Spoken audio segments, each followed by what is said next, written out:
মেয়ের 4 বছরের জন্মদিনে টোটাল 4টে কেক বানিয়েছিলাম, তার মধ্যে এটা একটা। এটা ছিল চকলেট ফ্লেভারের ফুল ওভারলোডেড চকলেট কেক। আমার ভিডিও করে দেওয়ার কোনো লোক নেই আর আমার ট্রাইপডও নেই, তাও চেষ্টা করেছি একটু তোমাদের সাথে যাতে শেয়ার করতে পারি, ওই জন্য একটু ভিডিও করেছিলাম। যাই হোক, ভিডিওটা একদমই ঠিকভাবে হয়নি, ঠিকভাবে বোঝাও যাচ্ছে না, তাও আমি এখানে এক্সপ্লেন করছি আমি কী করছিলাম। যাই হোক, আমি একটা চকলেট স্পঞ্জ রেডি করে নিয়েছিলাম, আর তারপরে হচ্ছে চকলেট গানাশ, চকলেট ক্রিম সব কিছু রেডি করে নিয়েছিলাম। অ্যান্ড সাথে ছিল অনেক বেশি চকো চিপস।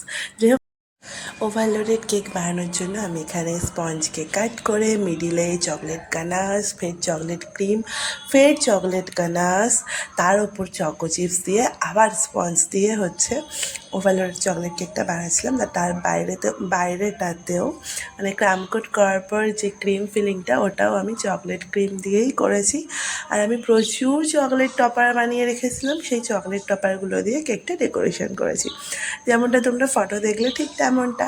তারপরে আমি হচ্ছে কেকটা আরেকটু অন্যরকম ইউনিক দেখানোর জন্য একটু গোল্ডেন ডাস্টকে নিউট্রাল জেলে মিক্স করে নিয়েছি, নিয়ে ওটাই হচ্ছে কেকের ওপরে একটু ডিজাইন করে দিয়েছি, মানে একটু কেকের ওপর দিয়ে দিয়েছি, এমনকি চকলেট টপারগুলোর ওপরেও দিয়ে দিয়েছি। আর সাইডে কার্টুন চলছে। আমার ঘর প্রচণ্ড মেসি, আর চারপাশে লোকজনও আসছে, তার মধ্যেই আমি ভিডিও করছি। আমার ওই ছোট ঘর, তার মধ্যেই আমি কেক বানাই, আর তাতেই ভিডিও করছিলাম। যাই হোক, আমার এই কেকটা তোমাদের যদি একটুও ভালো লেগে থাকে অবশ্যই একটা লাইক করে দিও। Bye bye.